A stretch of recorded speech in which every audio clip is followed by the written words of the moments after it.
Welcome to the Dearly Discarded podcast. My name is Jared St. Clair, and I'm honored today to have a guest on the show a little bit different than previous shows because I already know this one. Usually I'm meeting my guests for the first time when I record their interviews, but today I get to talk to someone who's become an old friend over the last 10 months or so, whatever it was when we met. Jennifer Sharp is with me. Jennifer, welcome to Dearly Discarded podcast.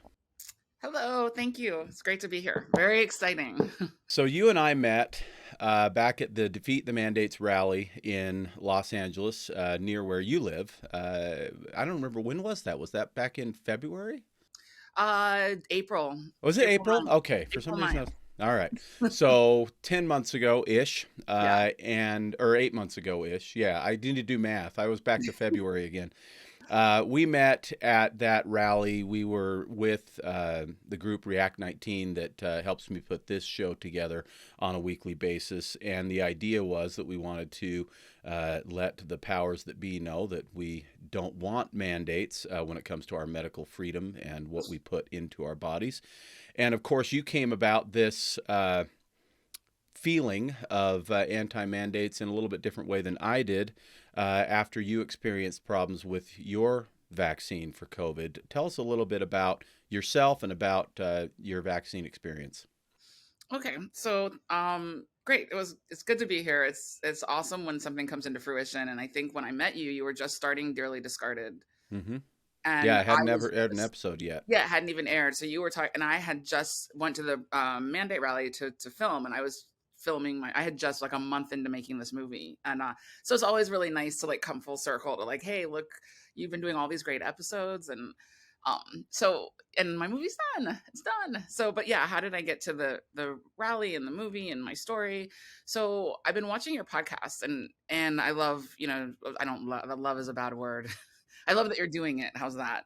But seeing these stories, and there is a segment of us that are injured that aren't as horribly injured as the ones that that we are putting a highlight on, which is good because horribly injured people draw more sympathy on, unfortunately. So I mean, that's how it is. But there are injuries that a lot of us just look really normal, and yet there's buzzing and there's tingling, and that's more what happened to me. Like, I never looked weird.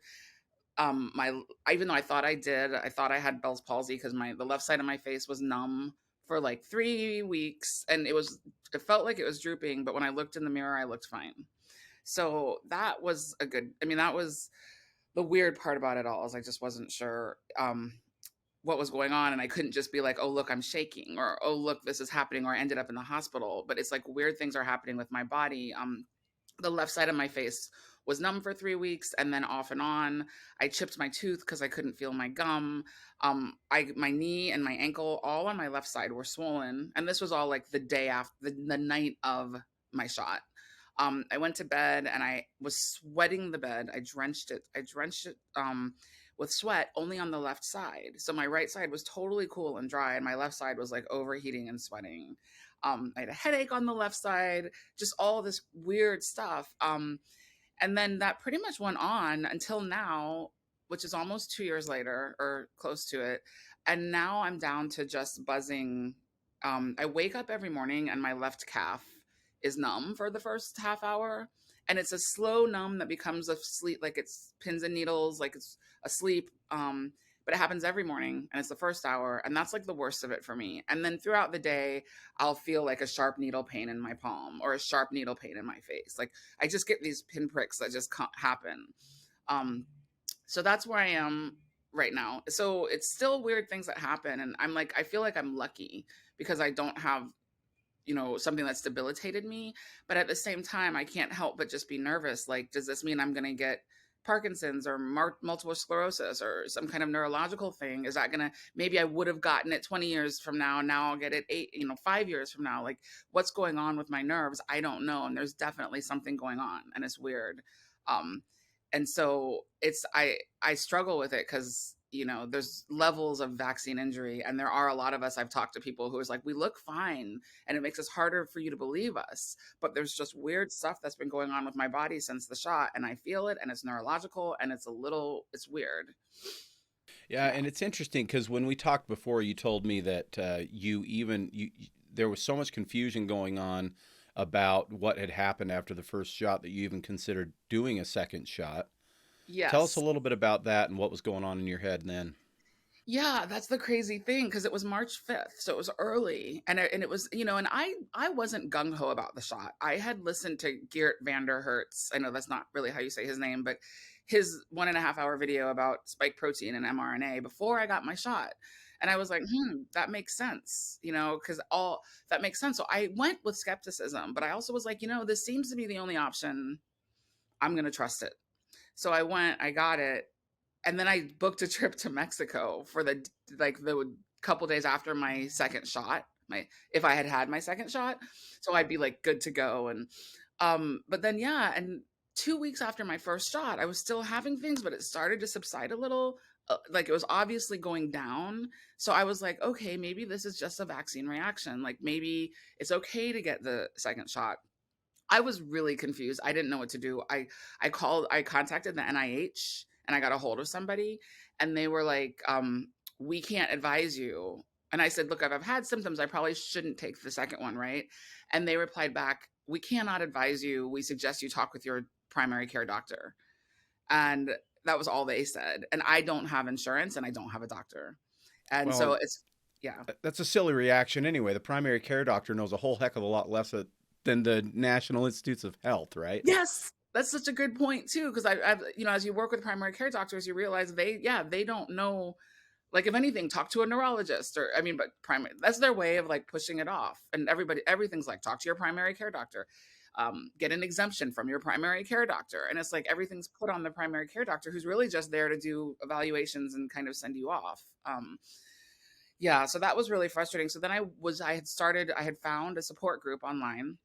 My support group was like all doctors and nurses for the most part, because it was all people who in the medical industry had gotten it early. They didn't know what was happening, but we were all like, should we get our second shot? There was actually a discussion and it was interesting. And you'd think like, why would you get the second shot? But it's like for me, who was obviously getting better, I thought that I was just like, well, maybe I should just finish this. Like, I've already done it halfway. I want to be immune to COVID. If this is the solution, maybe I should just take a chance and do it. Like, this wasn't that bad, I guess. It's weird. I'm numb, but like, I don't, yeah, it's wild. I mean, in the end of the day, I didn't, it started to come back too. By the time I got to week 3, my face was numb again. And I was like, okay, wait, if my face is numb, why would I get the second shot? It seems like common sense, but it's not, because we were in a state of like emergency and panic, and there aren't reactions, and you're kind of trying to trust that like it's not really gonna. And everybody I know was like, "Oh no, I'm fine, I'm fine, I'm fine." So I'm like, okay, well, I'll probably be fine if I take the second shot. Um, but some people did take the second shot in our group, and some people didn't, and some people it went all ways. Some people ended up in the hospital after their second shot. Some people had no change, just no answers. Nobody knows anything. There's no answers. There's no consistency. But yeah, I decided, and I'm very happy that I didn't get the second shot. And I went to Mexico with one shot.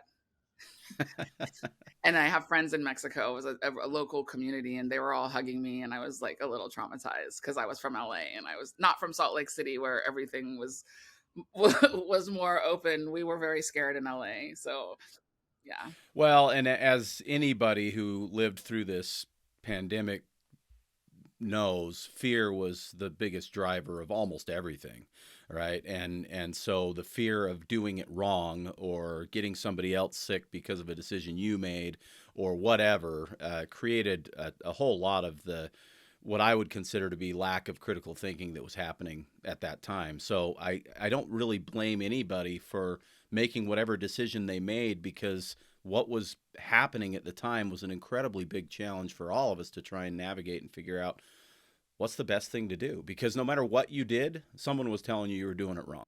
Right. Right. Right. So the good news, of course, in your case is that for the most part, you're back to normal. Although, as you told me, I think before we started, you felt like you're 90-95%. Is that kind of Yeah. what you would say?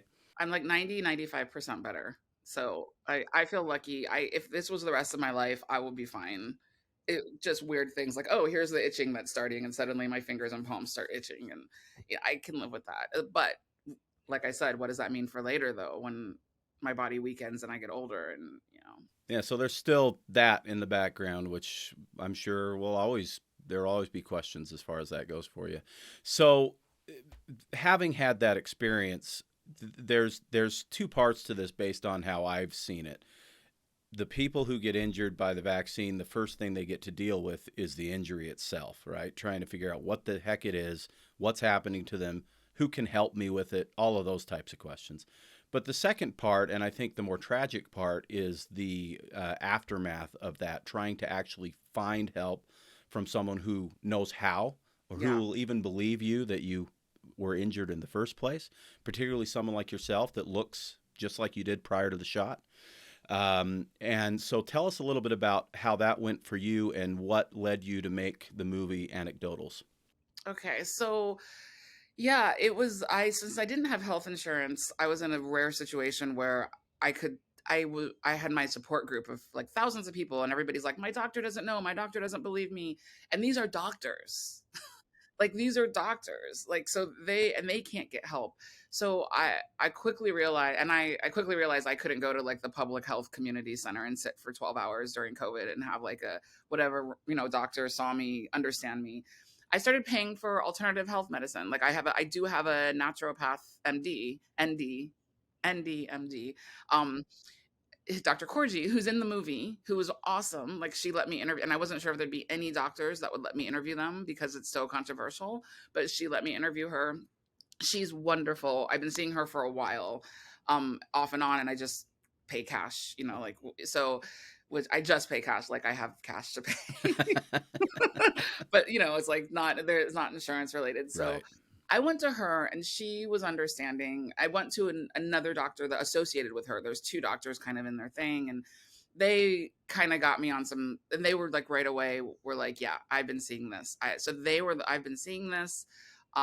This other doctor that I saw too, who's like, I've been seeing it, but she wouldn't write me an exemption. And I actually hadn't talked to Dr. Corgi yet. I was talking to another doctor first, who was like also a whole health doctor, and she was like, "Oh yeah, I've been seeing this. This is so bad." And so that was nice that she did it. But the mainstream doctor is like nobody knew, no one was helping. But even though she agreed with me, she wouldn't give me an exemption. And I had a job coming up, and she wouldn't give me an exemption. And she actually called me at home at night because I sent her a scathing email, like, I won't get this job because of you. You're the only doctor who's ever seen me. So how do I get an exemption from another doctor? This was not Dr. Corgi, who's in my movie. And she ended up calling me at home crying. And she goes, I am so sorry. But like, I guess she didn't want to put anything in writing either anymore. But she was like, I'm so sorry. Like, I know you had a reaction. Don't get the second shot. You need to heal. But I will not write exemptions. It's really dangerous. You can get your medical license taken away if you write exemptions. We're in California.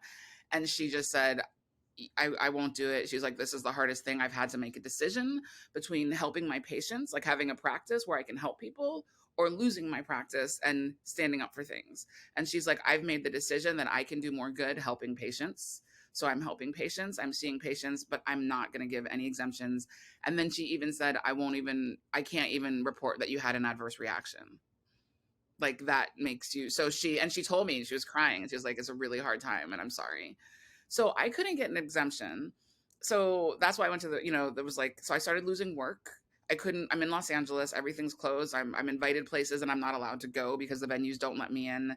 It was wild. It's a wild experience, man. Like you never think that you'll experience like living where you don't have the paper, that you can't get in. And nobody cared. That was the thing. Like nobody in my life cared. Like my life was very pro-vax, the people in my life, and everybody's doing the right thing, get vaccinated. And then I'd be like, do you realize like I can't go to things? And people would stop and pause and be like, oh, I'm sorry for you. Like that's rough. And okay, that doesn't seem right. And then they'd go on with their lives. Um, no one ever invested in the fact that like, hey, this good friend of mine, my sister, my whatever, like is not allowed to, and it was wild. And it was just, so then I started just seeing like the hard-headedness of it all. And then I lost jobs. I lost a really good job in January of this year because I only had one vax. And I even got an exemption at that point and they wouldn't take my exemption. And I offered to get tested every day. And it was only a 3-week job. And I said, I'll get tested every morning. I'll show you my exemption. I'll show you my vax card that shows I tried. and it's only 3 weeks. And on top of it, it's January. All the vaccinated people are getting Omicron. So it's not even like there's a huge reason to be vaccinated. And they were like, no. And so it was that losing that second job and just being outcast and nobody listening to me that I was like, okay, I have to make this movie. And yeah. And so Well, I it's a did. level of discrimination that most people, regardless of race or religion, in our day and age, hadn't experienced, right? Yes. And then all of a sudden, here it is again, and it harkens back to darker days in our history when Yeah. people were treated as outcasts for Yeah. whatever reason, right? So yeah, it's really interesting because when I look back on it myself, I look back on what happened over the last couple of years. It is hard to believe it happened. Like you look back on it, it's like, is this like a 2 year dream? What happened back then? Because I look back at pictures, at the the anti mandate rally and things like that. It seems surreal. Yeah. But for someone like yourself, who is living in what many would consider one of the most hot areas when it comes to COVID, New York, L.A., places like that, where it was where you were really on the outs if you weren't, fully vaccinated and following, the mandates and the narrative and all that kind of stuff. I don't even know what it would have been like. I will say that Utah was interesting in that way. It was a lot more divided, more of a 50-50 type of a situation here, and I don't even know what it had been like for you. But when we met, back to the time that we met, we were in a hotel across from each other. I was in this room interviewing people for Dearly Discarded. You were in this room interviewing people for Anecdotals. Neither one of us knew what the other one was really doing at Yeah. first. And it was really funny because the first thing I noticed is that someone who I had just interviewed was going into your room We were the to press get, junket. to get interviewed. And I was like, this is interesting. I got to know who this person is. And I had actually heard that somebody was making a film while I was down there, but I didn't know who that somebody was. And we were doing that. And we were interviewing, of course, vaccine injured people to get their stories out there. And that was the beginnings, as you discussed earlier, of this podcast and of your movie. Now, a movie is a tremendous undertaking compared to recording a show for a podcast. This takes me the amount of time that it takes to record and an hour or so of editing, and it's up. You've been doing this for a long time. First off, let's just start with your motivation. Why did this movie have to be made, in your opinion? This movie had to be made because there were too many people who didn't see what was going on, and especially and I'm gonna say left and right because we really don't have good terms to describe each other. And I don't want to make it political, and I don't want to make it, but I don't know how else to say it. Anti-vax, pro-vax, left, right, like it's there.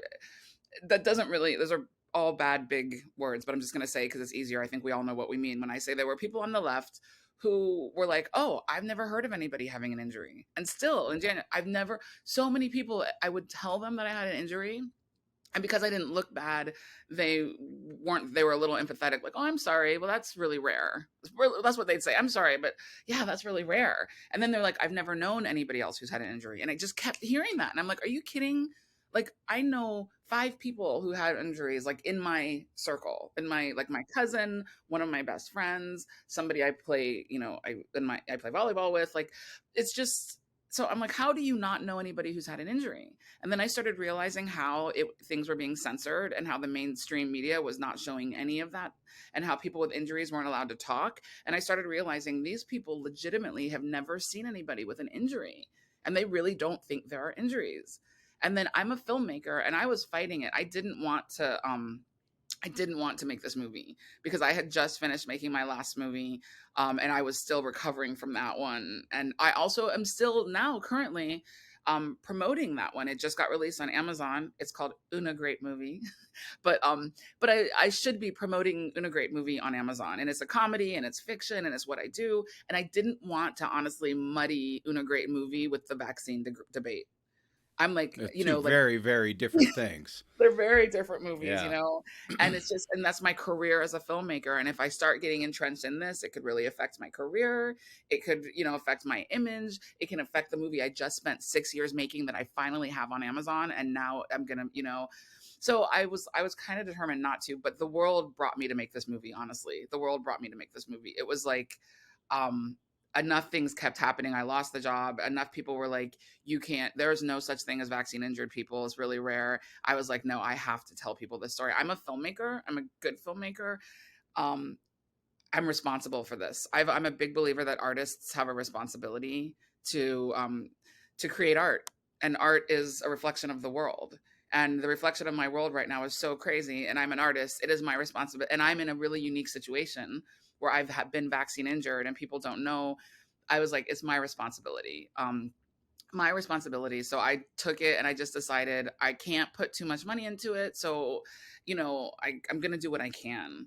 And so I actually just started with the Senate hearing because there's like 7 hours of footage, and I broke it down and was like, how kind of crafted it around that, and then picked some interviews. And I was like, I reached out and tried to get money. I got enough money to like support me doing 4 in-person interviews.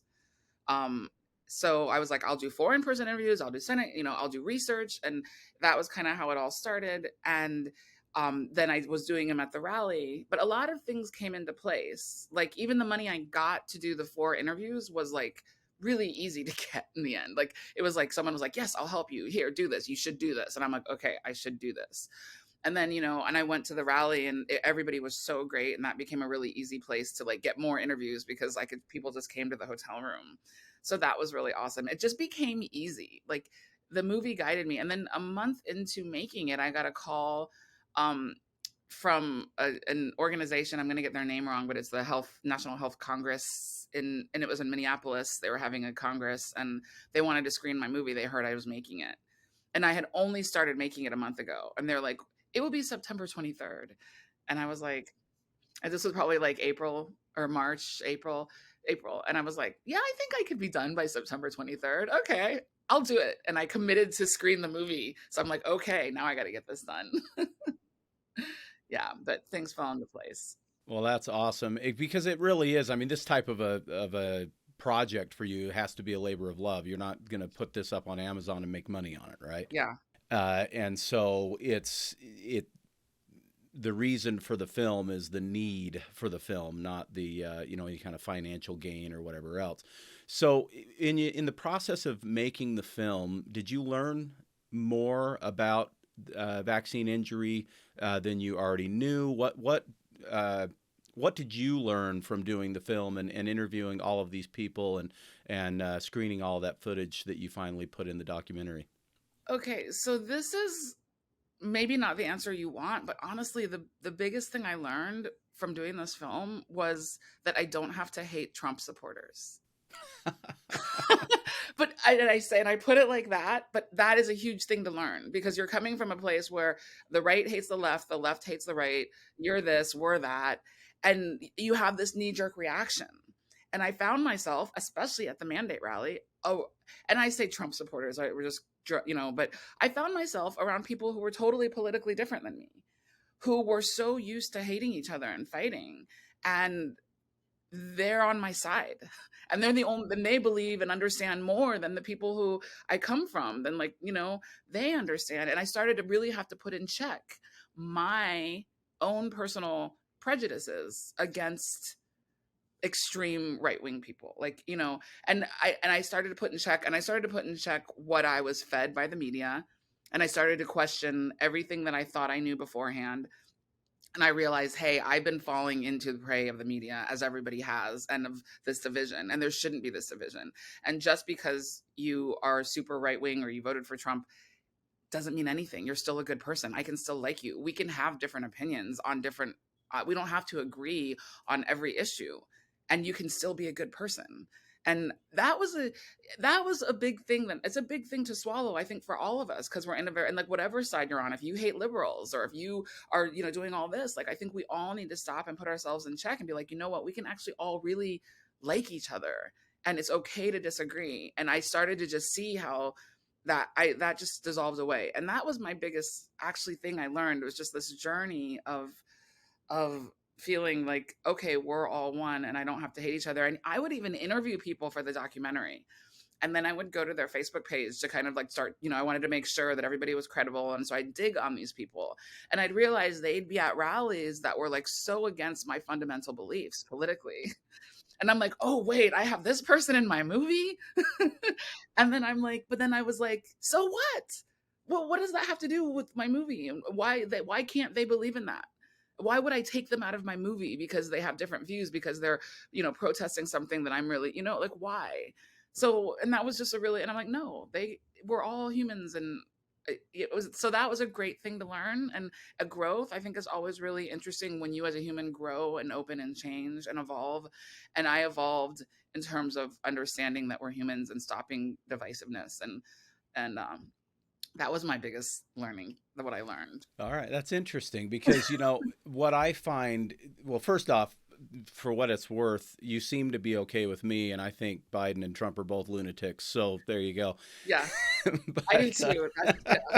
That's where I'm at on it. Yeah. But our mutual friend Brianne Dressen, she, when we very first started talking about this this podcast, she said, "Yeah, the hashtag Team Humanity." And I've seen that pop up on all kinds of React 19 posts and things like that. And that, I think, is one of there's always a silver lining to every, or at least the potential for it, to every tragedy or every, miscarriage of justice or whatever you want to call it. And what I have learned as someone who was not vaccinated and therefore not injured, and who definitely came at it from a different angle than most people that chose to get vaccinated, is that on both sides of whatever aisle you want to say, because what I think is interesting, you say left, right, conservative, liberal, whatever. COVID was a little bit different, right? Because it was masked, anti-masked. It was vaxxed, anti-vaxxed, right? And it wasn't necessarily along political lines. There were certainly, I would say, more people on the left that were in the pro-vax and pro-mask community and that kind of thing, but not exclusively. And that itself probably woke up a lot of people to kind of what other people were thinking on the other side when it comes to that. So, but what I've learned is that people who were injured, regardless of their political persuasion prior to the injury, are still people. They're still my brother and my sister, and people that I should, as a fellow human being, care for. And when I first started meeting vaccine injured people, one of the things that I kept hearing over and over again was how they were getting hit from both sides. People who were vaccinated saying, you need to shut up, you're going to cause vaccine hesitation. People who weren't vaccinated saying, why were you so stupid in the first place to get this thing, right? Yeah. And that really stung. That stung me as a human being to hear that people who believed like I did, that didn't take the shot, would ever treat somebody like you as some sort of a second-class citizen because you were too stupid to figure it out for yourself. The brutal realities of COVID-19 and the fear and everything else that happened, I think all of it needs to be exposed. And I love what you're doing with this movie because I do think it's a unique way of depicting the what's the word I'm looking for? The way that people end up having to live post-vaccine injury. So let's talk a little bit about why you made the film the way that you did, what you were trying to achieve by making the film, besides just saying, hey, these stories need to be heard. Why did you choose to do it in the way that you did it? Okay, so I wanted to obviously enlighten the world to vaccine injuries, but I also knew that very few people would have a tolerance to just sit and watch a documentary for an hour or an hour and a half. An hour and 20 minutes is what this ended up being, just listening to people's vaccine injury stories. Like, I think that your podcast is like the perfect platform for that. One at a time, take a break. Here comes somebody else, take a break. But I knew and I thought about doing shorter bits of content, but like that wasn't interesting to me. I'm a filmmaker. I like to tell a story. I like kind of a beginning, middle, end. I like to take you on a journey. I don't do short things. I mean, I could, but I was just like, how can I make this? So I was like, how can I make this interesting? How can I compel people? Especially because I wanted to compel people who were skeptical. So I know I can get the people who are on the side of understanding not to get vaccinated. I know I can get them to watch it, but can I get the skeptics to watch it? How do I do that? And I just knew right away as a filmmaker, I was like, this has to be personal and I have to tell my story. Which actually makes me even more nervous. I mean, made me even, because my face is in the movie. I'm bringing you on my journey. So there's no hiding for me. So I'm definitely out there, and it's like, so I was like, but it has to be personal. It has to be my story. And so when I sat and thought about my personal story with this, a big part of my story, and it's funny because you asked me, what did I learn the most? And I go straight to like the political, spiritual evolution. Um, so when I asked myself that as a filmmaker, originally I'm like, oh, my vaccine injury, the vaccine injury people I've met, the Facebook groups are heartbreaking. The things people post, I wish I could share them. They chill you. Like someone's just like, today, how am I going to go on? I don't know how I'm going to do it. Once again, it's this, my life has been ruined forever. And, like people sometimes just have breakdowns and people don't know what's going on. So I was like, there's an injury, but I was like, my real journey is just how bad things are politically in the division. And my real journey was like my evolution and opening my eyes.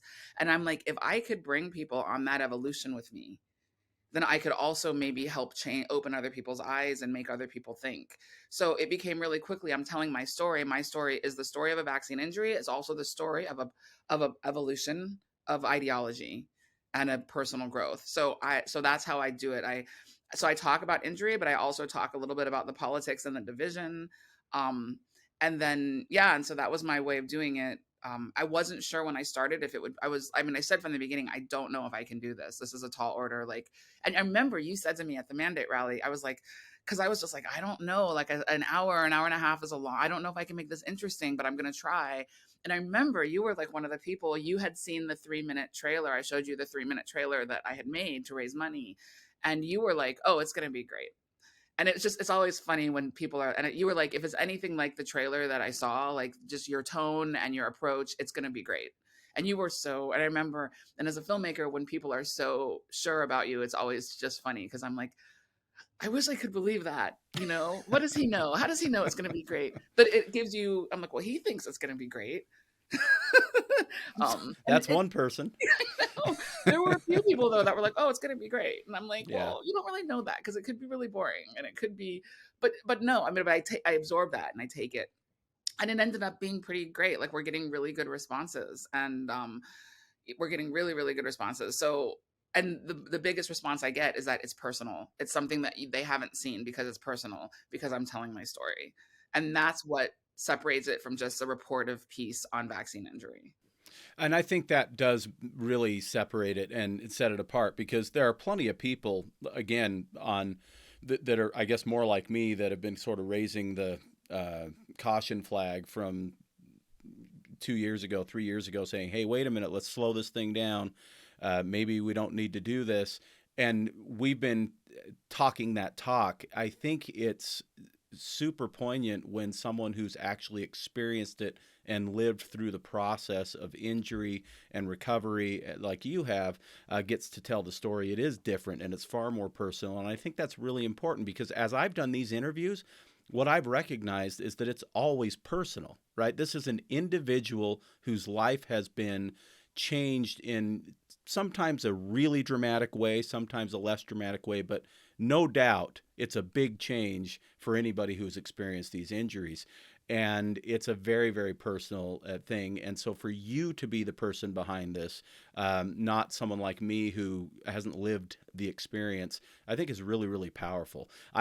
Full disclosure, I saw your initial rough cut of the movie. Of course, I saw the trailer. And I've seen about the first 20 minutes of this final cut of the movie. And I haven't even seen the entire thing yet. I'm already in love. And part of it is because I know quite a few of the people in the movie, and I love those people already. So that makes it easy. But it's really, really well done. In fact, you posted something completely unrelated on Facebook the other day about the movie you were just saying, Una, great movie. And people were just raving about it, saying how great it is. And I'm like, well, I don't know about this movie. How do I watch this movie? So you sent me the link. So I got to watch that one too. No, now you got 2 movies to watch. Exactly. Yeah. So we'll have a Jennifer Sharp movie night at my place. But I'm grateful to you putting this out, and I wanted to tell this story. We've talked about you being on this show since way back in April, but I wanted to wait until the time was right and the movie's out. Let's talk about the challenge of getting a movie like this into the public view? Yeah. So it's a really interesting as a filmmaker to make a movie that from the beginning nobody will buy. Um, it's just obvious. No streaming platforms will touch it. Amazon, Netflix, like nobody wants to buy a movie like this. Everybody stays away. If anybody knows the story of the Robert De Niro Tribeca Film Festival and Vaxxed, but people in the industry know that like Vaxxed, however 10 years ago, whenever was accepted into Tribeca Film Festival, and then it was boycotted so badly that they pulled it from the festival like the night before. Um, and so no festival wants to go through that again. No one wants to like risk that. So I'm not getting into festivals. I'm not even going to delude myself. So what do I do? Um, Luckily we have streaming, we have streaming stuff we can put it on, right? So there's YouTube, which is like so and then the question becomes, where do we put it? And I'm not going to sell it, but I could make money with ads. I could get 2 million views, put advertisements on it, and make some good money. But I don't want to break up this movie with ads. Like, I just think I might lose people during the commercials. It is a really heavy movie. It's Some people can go out, sit all the way through it, and some people are going to need breaks or need reasons to step away. And some people aren't going to want to watch it to begin with.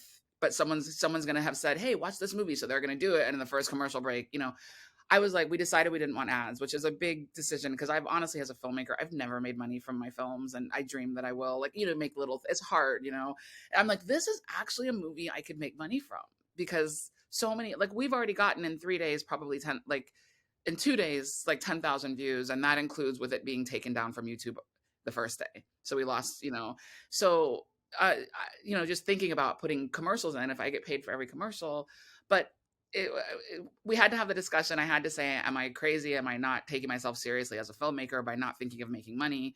But no, the reason I made it is I want people to see it, and I want skeptical people to see it. So those people definitely aren't going to pay to rent it or ads. So we decided to put it for free. We put it for free on YouTube. We started on YouTube. And then we knew it would get taken down, and basically within a day they took it down, which is so sad because we had like 5,000 views on YouTube and like 70 comments, and the comments were just these beautiful stories of other vaccine injured people sharing their stories in the comments and saying, "Thank you for letting me see myself on the film. I've never seen my story told. I feel so well represented." And then just like heart-wrenchingly their whole story. And then at the end, this one guy at the end said, "And I've never reported my injury." Like, he did this whole thing. He's like, "I've never reported my injury." There's so many people who've never. So it was actually becoming a really nice community on YouTube for people to like have catharsis and talk and thank me for the movie and make me realize what a good thing it's doing. And then YouTube took it down. So then I have it on my website, but the website is only linked to, like, it was linked to YouTube. Now I have my website linked to Vimeo. Vimeo will probably take it down.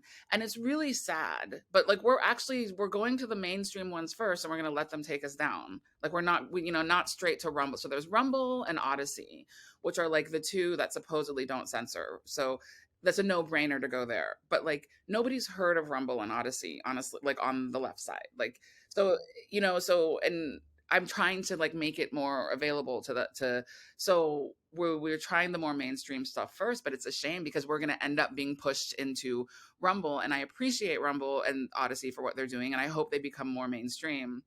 And I hope with that they become more technically efficient because they also have the worst quality of showing the movie. So they have a lot less money behind them than YouTube does, right? Yeah. So it's a challenge. It's a challenge. Yeah. So the censorship thing, I mean, I think at this point, most of the people listening to Dearly Discarded podcast are already pretty aware of what's going on with censorship and all that. But whether you're aware of it or not, the key is to understand that because of the censorship, it behooves us as people who care about this topic to be the ones that get it in front of people's eyes. So yes. I'll speak now directly to you listening to this show and say, if this conversation, and once you watch this movie, because if you listen to the show and you don't watch this movie, you're crazy. It's an amazing movie. You've got to watch it. But once you've watched the movie, don't stop there. Show it to friends and family. Have a Jen Sharp movie night at your place. Heck, do a double feature. Start with the heavy one, do Do the comp. anecdotals, and then say, now we have this comedy we can watch, and we'll do them in a double header. Show it to people, share it with people, talk about it on social media, get the word out there, because there are enough of us that if we all open our mouths, this type of a movie can move forward regardless of the censorship, and millions of eyes can see it. But it requires that we do our job and do our part as concerned citizens of the human world, to get this information out there. So please, if you're listening to this and if you're understanding the gravity of it, share the movie with everybody that you know, and know that this movie is one that might actually be accepted by people who don't necessarily believe all the stuff you're posting on Facebook. When it comes to Exactly. vaccines, right? Exactly. Yeah. If there's people in your life that you have argued with, if you have family members or friends that don't get it, and it's kind of, those are the people that you say, hey, just watch this movie. It'll help you kind of see it. I made it very easy to digest for everybody. I'm not blaming people. I'm not angry. I'm not, it's just like, I'm just asking questions, and you can't deny that. So yeah. So share it also with the skeptics in your life. Yes, absolutely. Because Yeah. really, that's what we need. Is we need to make the community bigger. That is accepting that, hey, there are injuries. Safe and effective isn't what we were told it was, and all of that type of thing. And it is difficult, because we have been, with all the division that you just talked about, Jen, we have been shoved into our own echo chambers in major ways, right? I mean, Yes. I don't even know if and actually, I'll ask you this question: did you realize how adamant the other side was in terms of, hey, no way I'm putting that thing in my body, until you became injured yourself and started to talk to people on that side of things? Yeah, I knew it. I had one, not really. I always thought it was more political, actually. So I thought the people who were like, no way I'm putting that in my body, like it had to do with like, you know, more like political rights, which it does on a certain level, but also like they didn't like Biden at that point. I think if Trump, I just felt like it was more like, oh, they're taking that stance because Biden's the one pushing it. Just like if Trump had been pushing it, the other side would have taken that stance. But what I realized though, actually, is that what I didn't know is just the health and science behind it, behind the anti-vax movement. Um, that is actually very, it's rooted in a lot of science and health and thoughtfulness, and it's not irrational, and there's a lot of validity. And I learned the validity of it, that it's not just a political thing. And it really does make sense. There's a lot of things about vaccinations. Like the whole childhood vaccination thing, one of the things about not having children, like that I literally thought was like, well, I guess I never have to cross that bridge of like if I'll vaccinate my kids or not. Because I did understand, I did always know that that was a really complicated issue. So, and it's a complicated issue, and it's really really hard. Yeah, Um, well, it's like everything that has been politicized. There's way more nuance than yes, anybody wants you to believe. And so, it's this whole hard right, hard left thing. I really believe that there are not that many people that are extreme on either side of the aisle, but we hear about those people constantly in the media, yeah, the extreme sides. There's a whole bunch of us that are in the middle that really aren't as far apart as they'd like us to believe. So, and I do think it is one of the silver linings of COVID. A whole lot of people are waking up to that on both sides of things, and yep. starting to embrace their fellow man that maybe voted differently than they voted, right? So Exactly. that is, for me, going through this and seeing this and doing shows about it for the last couple of years, and receiving letters saying that I was complicit in the death of thousands because of my stance on the COVID vaccine and all this stuff. Having lived through that process and seeing what's happened, I have to keep looking at, okay, what are the silver linings of this? What can we learn from this? How do we move forward from this? And I do believe that it is endeavors like yours with Anecdotals, the movie, that will help us to get there and help more and more of us to I think break down some of the walls that stand between us. I think that's really, really critical because this same thing is going to happen again or something similar if we don't do something about it and make some changes in how we see the world. Yeah, exactly. All That's right, so we've gone 45 minutes. I could talk to you until tomorrow. What else do you think people need to understand, either about the movie, about vaccine injury? What else do you want to share before we end this up? okay. So I just to summarize, like the the big points is, first of all, just be clear: the movie can be seen on the website www.anecdotalsmovie.com. It's also will probably permanently be able to be seen on Odyssey platform and on Rumble. So those are the places that you can see it. So that's very clear. And just share it, and just I don't like I feel like I don't know, I feel like we covered it. I feel good. Like, just it's this is a movie that I made from my heart. Like I said, I'm putting it out with no ads, um with no nothing, but just to share it. If you love it, if you see it and love it, there are donation buttons, so you could buy the movie, buy a $10 movie ticket if you thought it was worth it, and put a little $10 click in. But more than anything, watch it, share it. This is really serious. And it's actually on the censorship. We understand. I have a whole section in the movie called censorship. It's section 8. It's so I understand censorship well. And when YouTube took this movie down, it was shocking. Even though I knew it was going to happen, and I wrote, I know about it, it hurts because it's like, this is actually really wrong. It's criminal. It's wrong. It's not a free society. And when this movie is taken off of YouTube for medical misinformation, and you can right now go to YouTube and you can see Dr. Fauci saying, and Dr. Walensky and Rachel Maddow all saying, if you get the shot, you will not get COVID. Like, they said that early on. If you get vaccinated, you will not get COVID. They said that. Those clips are still on YouTube. They are absolutely medical misinformation, and they are still on YouTube. And you can go and hear all kinds of stuff from the government side giving medical misinformation. And there's some stuff that's gray areas. Is it true? Is it not? We don't know. But there's certain things we know are not true. It's, and they are saying those things that you will not get, and and that stuff is still on YouTube. They didn't take that down for medical misinformation, but they took my personal journey of vaccine injury down for medical misinformation.